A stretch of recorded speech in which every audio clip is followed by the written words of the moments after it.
was a kind of a portrait of what a sustainable world might look like. And it was an early portrait. It was based on the best science that I could get at the time.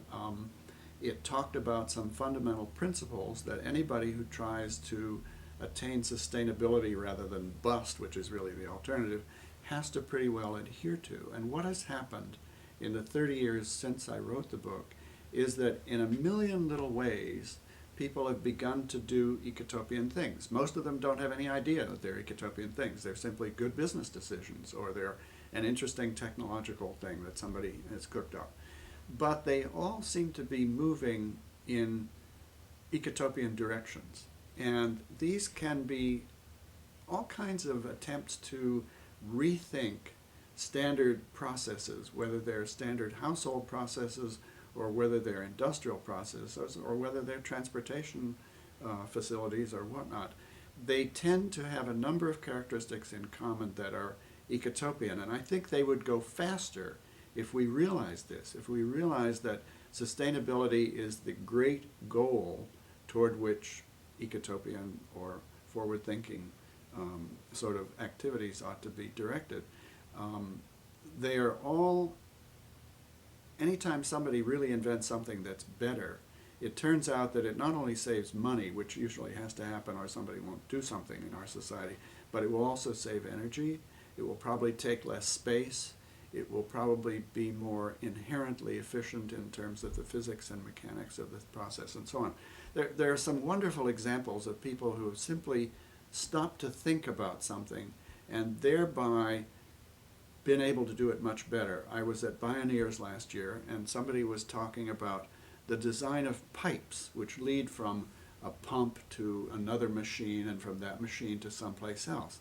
And pipe fitters, left to themselves, do things in right angles. The pipe goes up and then it makes a right angle and then it goes over and then it goes down and then it goes into that machine and then it goes up and so on and so forth. If you rearrange the items to be connected so that they're in a straight line, the pipe can go bong, bong, bong, and the losses that you incur when you make a fluid go around a right angle corner, you lose tremendous amounts of energy, or rather put it this way, it takes a lot more energy to propel water or oil or whatever you're pumping on a right angle corner, around a right angle corner. And this person figured out that by rearranging the pump and the machine, you could get a straight through flow which was incredibly more efficient. Now it was not rocket science, it was not even ecological science, it was just plain ordinary common sense, but it had ecological effects because anytime you are pumping anything, anytime you are lifting anything, anytime you are moving anything, you're using energy. And to create that energy involves environmental impacts. Everything we do involves environmental impacts. That's fine if you're a squirrel or something, but if you're a human being with a huge house and a huge SUV and a huge, city around you, it's another proposition. We have to learn to do everything better. We have to go back and rethink this entire panoply of industrial operations that we have. And there are a lot of people who are out there who are doing it. Some of them call themselves Greens. In Germany, for example, the Green Party is a significant player in national politics, and when they were founded, they were quite inspired by Ecotopia, so I've always been very pleased by that. In Germany, you find business executives saying things like, without sustainability, there will be no profits. And unless we get American executives to thinking like that, we will not have either sustainability or profits. It's as simple as that. They all have to learn a lot of new tricks or the game is going to be up. And I think the new generation of managers are beginning to realize that.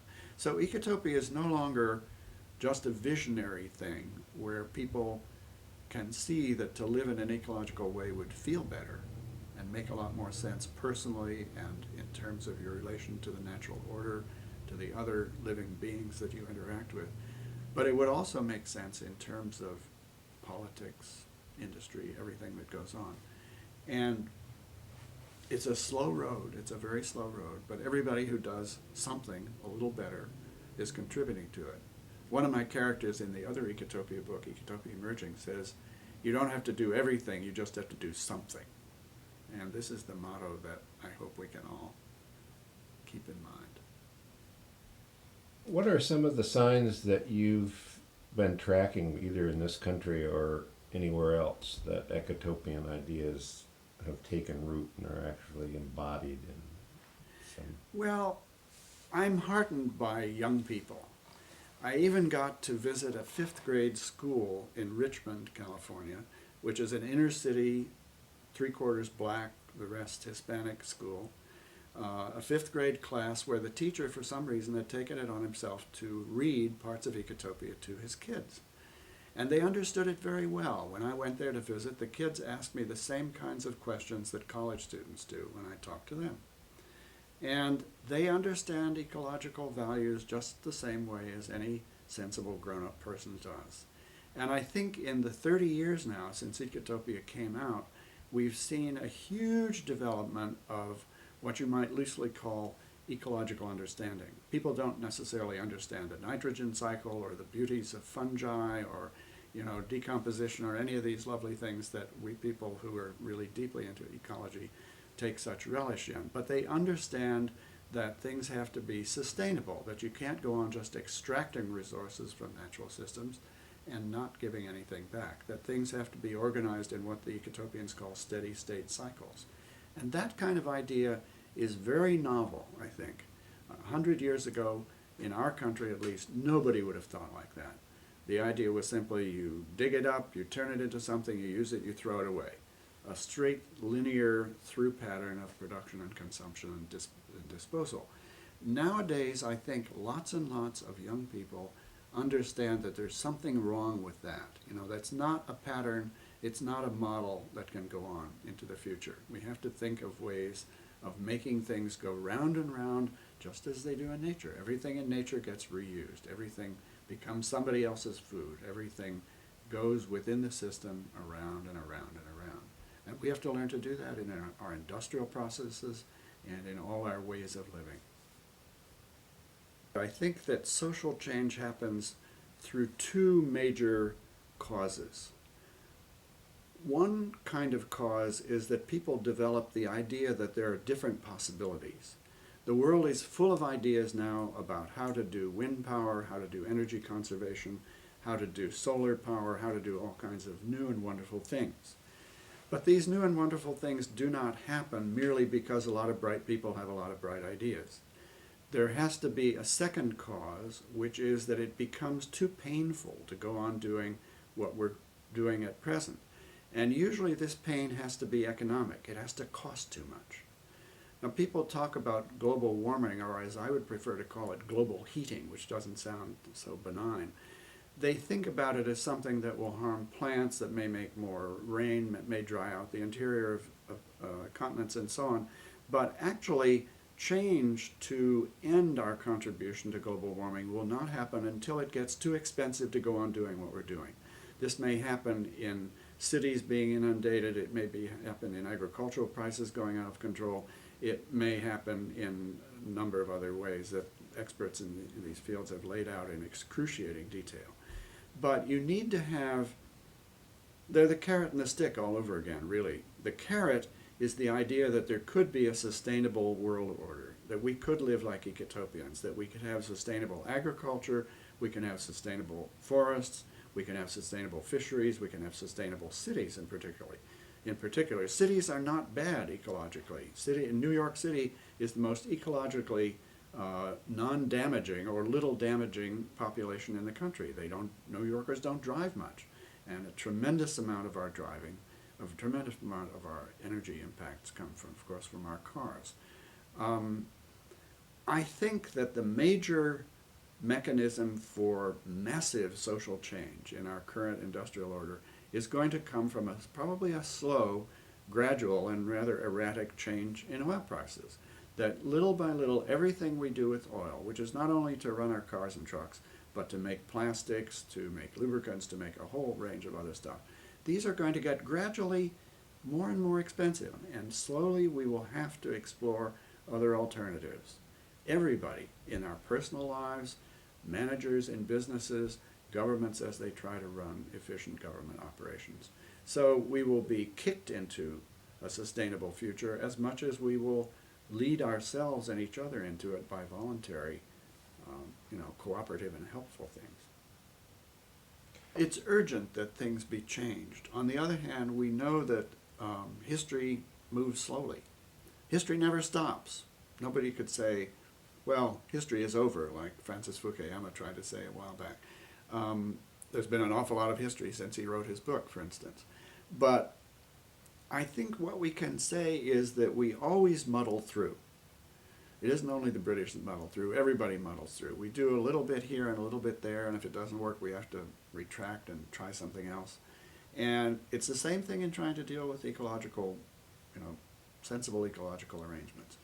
But I think the main thing is to understand that there are some problems here. 20, 30 years ago, we didn't know whether there were any problems about this at all. People just thought, well, go on, expanding industrialism as far as the stars could be seen. Now I think we understand that we live on a finite planet, that we have a finite source of energy, namely the sun.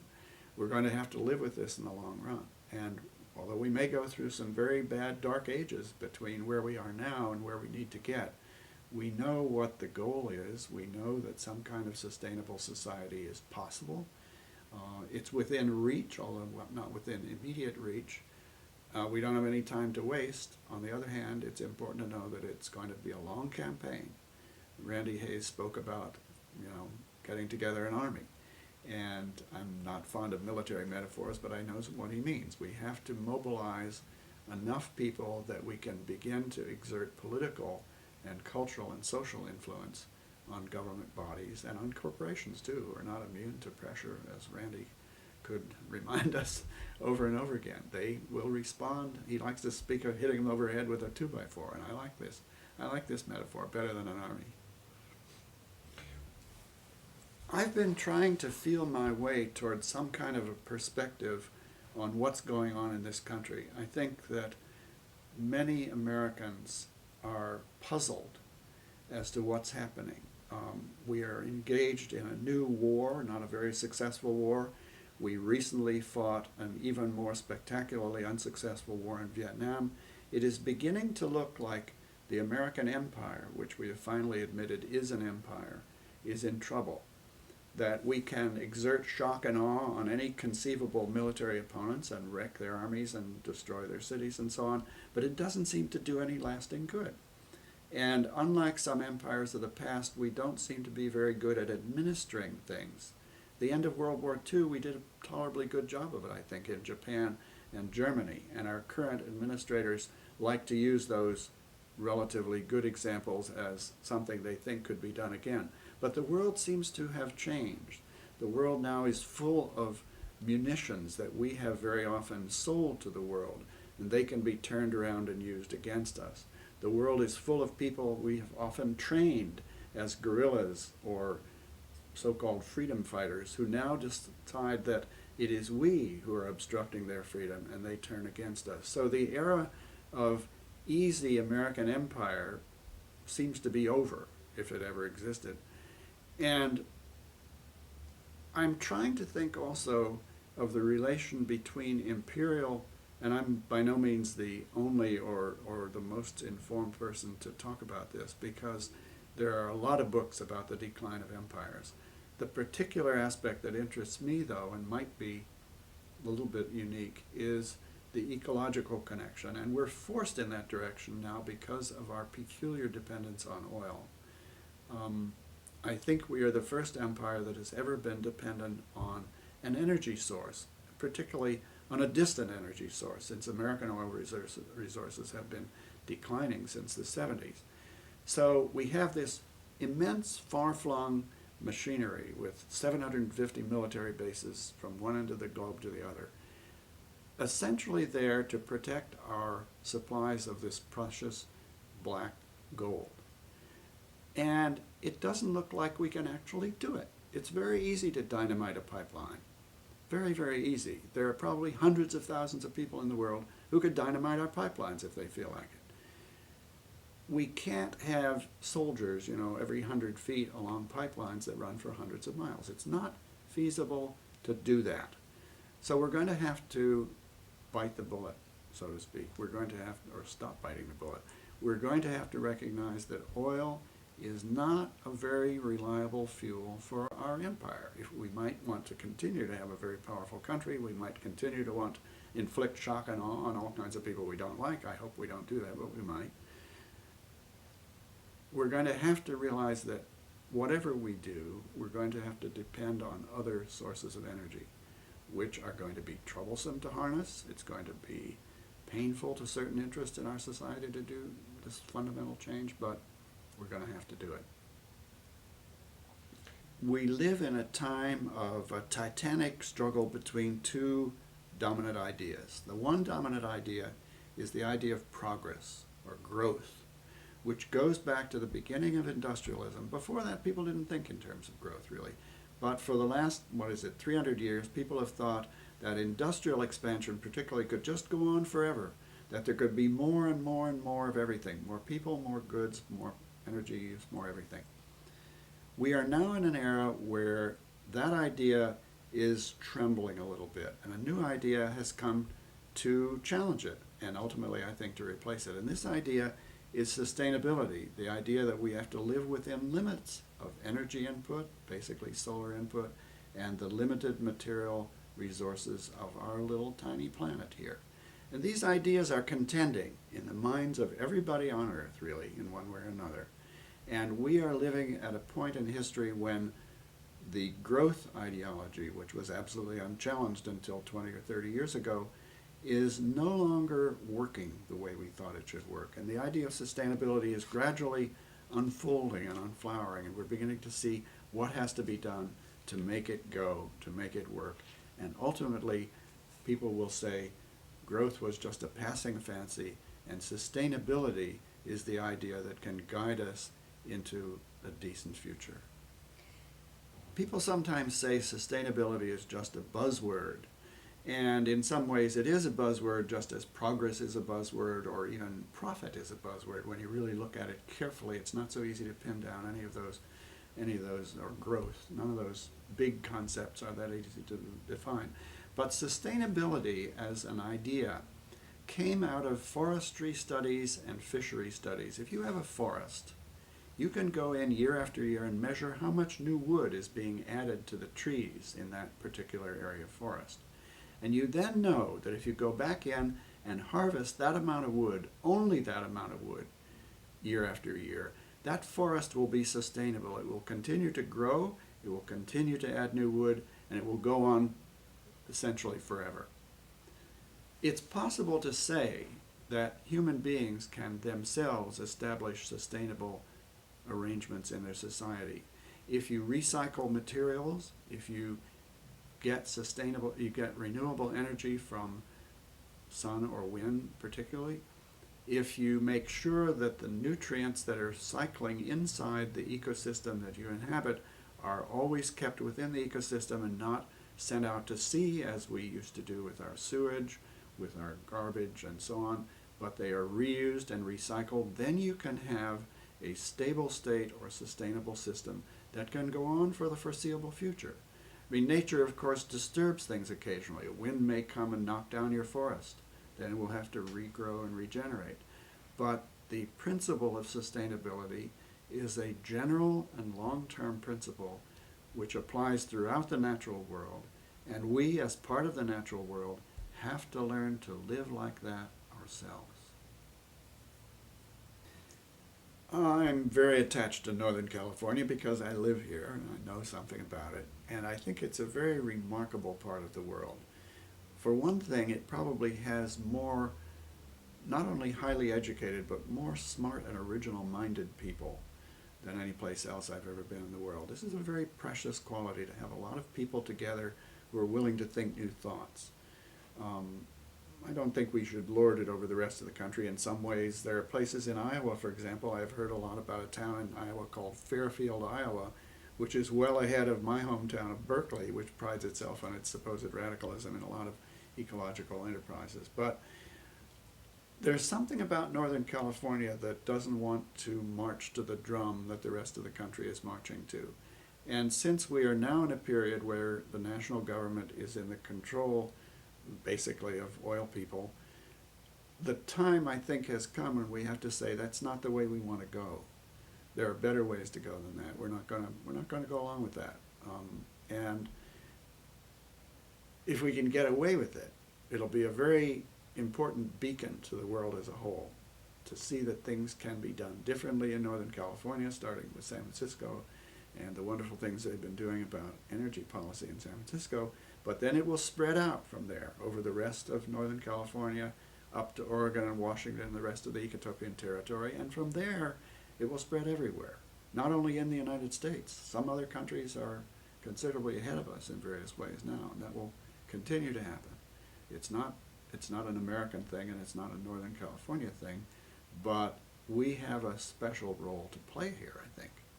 And the area is full of people doing wonderful stuff.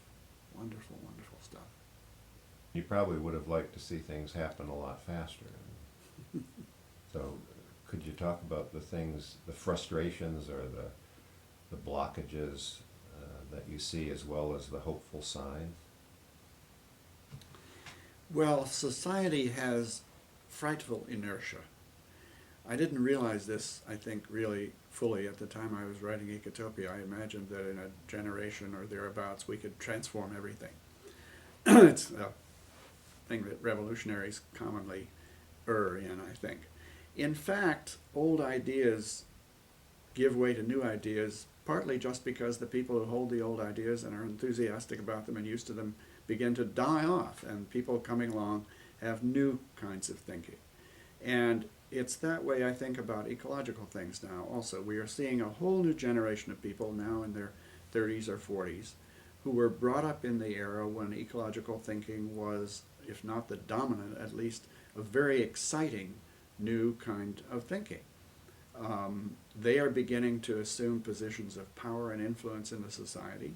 And as time goes on, those ideas will become the common sense, the dominant thinking, the ordinary way of doing things of the world. But we aren't there yet. There are tremendous amounts of inertia due to economic interests. I mean, there are a lot of people who would be hurt, drastically, catastrophically, emotionally hurt by a change to sustainability. I mean, the oil industry is the one that springs most to mind, but most of our institutions, most of our entrenched institutions, have ways of doing things that are going to have to change. They will change either willingly or they will change by force, if you like to say, but they will have to change. But nobody likes change. I mean, human beings are fairly conservative folks, most of us, and once we get used to something, we keep on doing it. But we can't keep on doing it. The signs of necessity of change are too big and too ominous, and will in the long run be too compelling to evade, I think. Tell us what the story of this Kachina doll behind you is and how that relates to your buffalo book. Well, I wrote another book called Bring Back the Buffalo with an exclamation point, which is really an examination of how the Great Plains of this country, the high, dry, short grass plains where the buffalo once roamed in such unimaginable numbers, how this territory, which has a relatively small human population, could be made sustainable. So it's a kind of an exercise in ecotopian thinking, which was originally developed in rainy, cool coastal regions, how you could apply that same kind of sustainability thinking to an entirely different ecosystem. And there are two things that they have in the Great Plains. They have lots of grass and they have lots of wind. So Bring Back the Buffalo is really a book about sustainability through harnessing wind power and through taking advantage of the grass by raising and eating and selling buffalo, which happens to be a very healthy meat if you're going to eat meat at all. And the wind available in the Great Plains area of the United States is staggeringly large. Surveys have been made that show that North Dakota alone has enough wind power, if it was harnessed reasonably, not heroically, but just reasonably, to provide 30% or more of the entire United States' need for electricity. Texas is very windy. Actually, Texas is building, you might not expect this, but Texas is building a lot of wind farms. All the way up from Texas through Oklahoma and Kansas and South Dakota up to North Dakota. It's extremely windy. Those areas could be turned into wind farms where buffalo would roam alongside the wind towers, because buffalo and wind towers get along perfectly well, and we could solve two long-term social problems, at least for that area, with this new kind of attitude and arrangement. And they would probably produce so much wind power that they could also export it to big population centers where they need a really lot of electricity: Chicago, Minneapolis, Denver, and so on. Are we going to be able to match the level of energy consumption that we've had by the use of cheap fossil fuels? Probably the level of consumption of energy that we now have in the advanced societies, North America, Europe, Japan, is not possible over the long run with the number of people that we have. If the world population decreases, as some population experts believe it will begin to do within a couple of decades, then there is the possibility, at least, that we could still have pretty high energy consumption if we use energy really, really, really efficiently, and that we would still be able to have a fairly sizable global population. I myself am fairly pessimistic about that. I once held a conference designed to address the question of how many people could live sustainably on our little planet in the long run. And we didn't come up with any very definitive answers, but people who have thought about this a lot think that it would be hard to have more than 1 billion or so living at an advanced industrial level. Now, we've gotten cleverer since. This was 15 years ago we held this conference, and in some ways we've gotten technologically cleverer. Human beings are very, very clever technologically. We're not maybe as clever as we think we are or as we ought to be, but we're still pretty good at it. And we've learned to make do with less.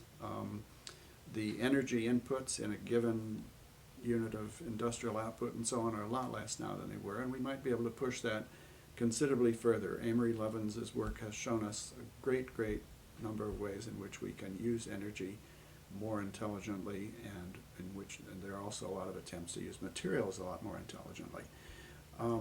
Nonetheless, it's going to be a tumultuous transition, because when the oil supply begins to be more expensive, those things that we've done so easily with oil will suddenly become much more difficult, and they won't be affordable. And some of this includes eating, by the way, so that some of the things that a lot of people want to do are not going to be possible to do anymore. We're not going to be able to eat as much meat, probably.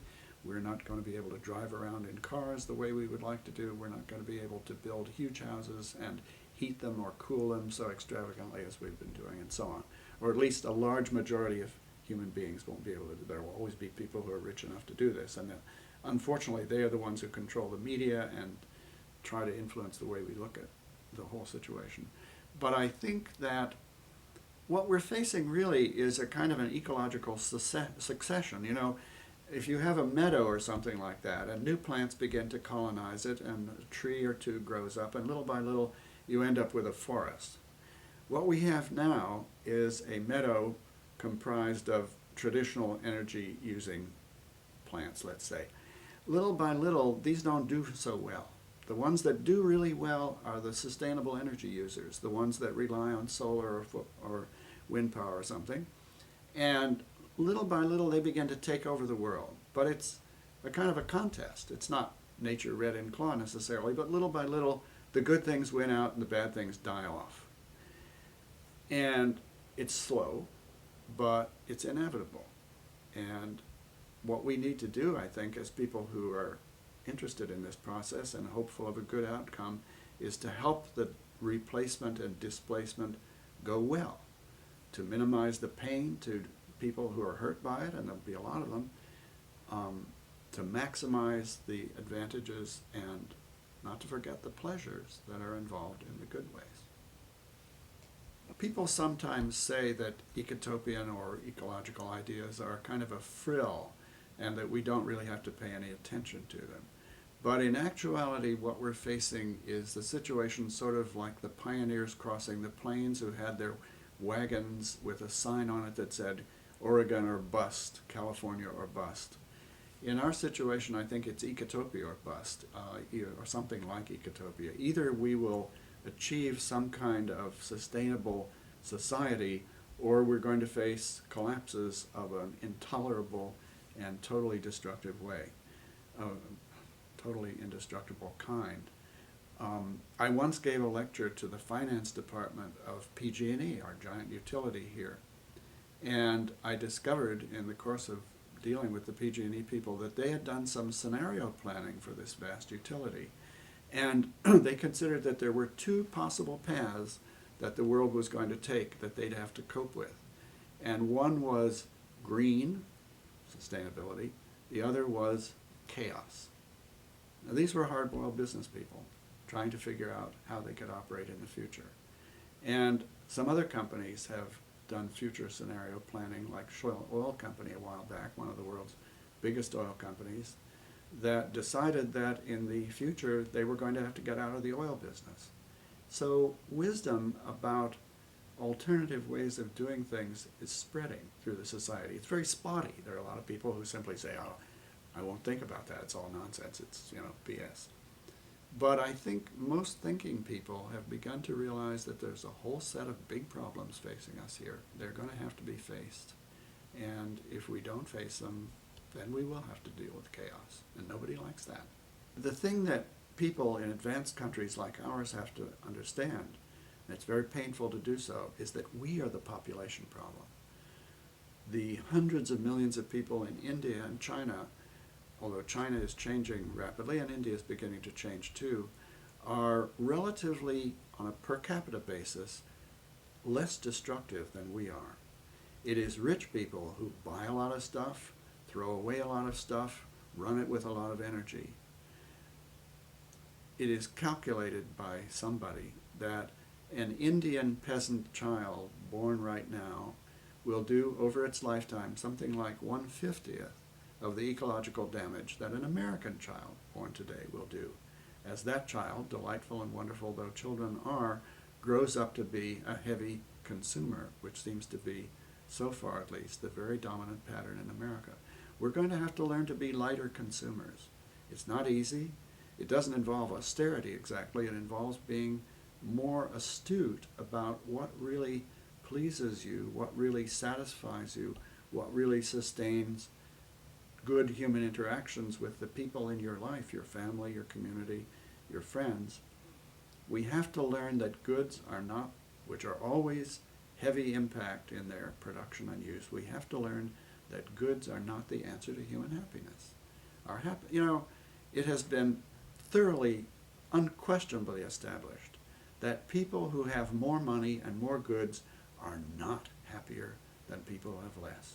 People who have too few goods, who don't have enough to eat, who don't have a roof over their head, who don't have any way of getting around, that's really leads to unhappiness. But in a broad range of what you might loosely call middle class life, having a lot more money does not make you a lot happier. It's, contrary to everything we are taught by the American media, but that's the fact. Being happy is not a monetary product, not a monetary phenomenon. It depends on other aspects of our lives, and we have to pay attention to those and honor them and work on them and enjoy them.